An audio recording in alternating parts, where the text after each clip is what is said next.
भोजपुरी में अगर ये नृत्य चर्चा को बात कर लीजिए तो सुन रहे सोना के पीतल को है पीछे बैठे नहीं बड़ा बढ़िया संगीत आज सबके बीच में सुनने को मिला सोना के पीतल को है लोहा के चांदी क्यों दिल बना ली आदि के सवाल भाला अरे हम बात करते जानी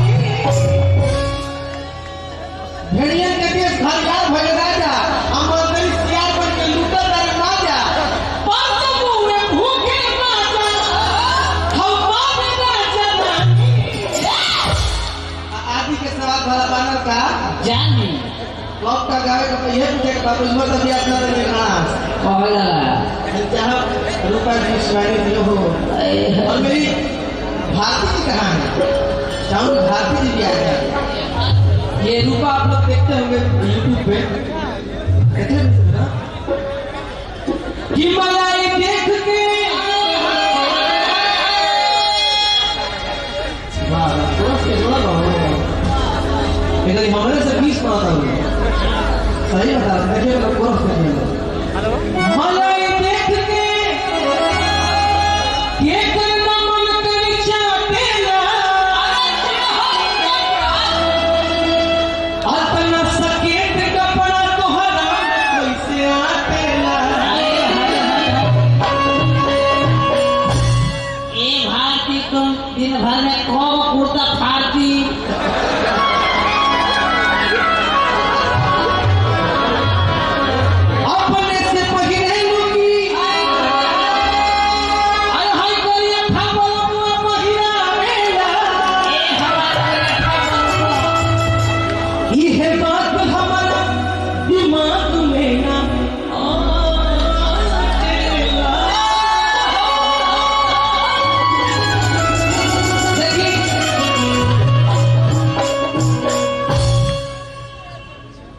साल 3 साल के बाद मंच पाई बने हर दिन हर समय हर क्वालिटी अलग अलग दिखाने के चाहिए एक एक चीजें गाइड तो बने ये ऑयल चीजें हमारे था ना हो दीदी कहना कि ये शादी शुदा नहीं है लेकिन तब भी जानता है हमने की शादी मंच पे होला अजीत कल हो तो कल हो अरे तो एक बात बताओ एक औरत बात ये ना चाची ये हमार मलमुआ ये हमार किडनी हमार लीवर हमार बोला ना वाले ये हमार को ए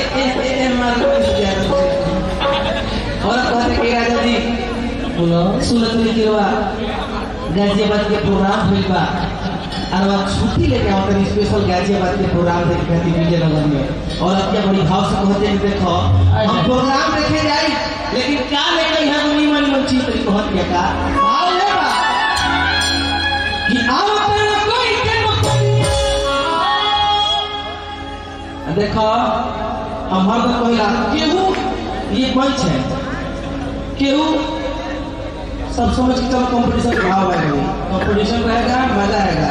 वाह आओ तेरा कोई के हमें की जाति की नहीं हो तुम बदल एकदम प्रतिहाती होगा प्रतिहाती एकदम होने के गाँव वाला देहाती पहले चाह की शिवानी आ जाए सब के हट जाए जे डांस बढ़िया करके बता रहे थे ठीक ना कोनो दिक्कत नहीं क्या वो मूर्ख की बात नहीं पहले शिवानी ना अच्छा तुम्हें आता भाई क्या मैं करो